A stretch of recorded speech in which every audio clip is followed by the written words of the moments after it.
دي لوحة ميلاد فينوس للفنان ساندرو بوتشيلي، من أشهر لوحات الفن الغربي في العالم. يعني ما ينفعش تقولي هدرس فن تشكيلي من غير ما اللوحة دي تعدي عليكي.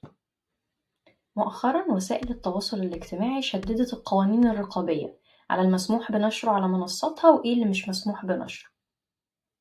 لوحة ميلاد فينوس مش مسموح ليها بالنشر في حالتها الأصلية. ليه؟ عشان فينوس عريانة. لكن المنصات دي يفرق معاها في إيه؟ يفرق معاها إنهم ما يزعلوش مستخدمينهم، أنا وإنتي وصحباتك وصحباتي. فالحل الوسط إني ممكن أعرض اللوحة كده ببلور إفكت، وساعتها ممكن أتكلم عنها. أنا فاهمة إن في راشدين مش بيفضلوا النوع ده من اللوحات أو حتى رافضينها تماما، وده حقهم.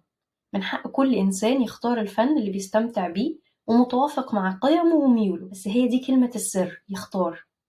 أنا ما اخترتش المعايير الرقابية دي ومش مقتنعة بيها، في حد فرضها عليا بناء على قناعاته هو، حتى من غير ما يتناقش معايا.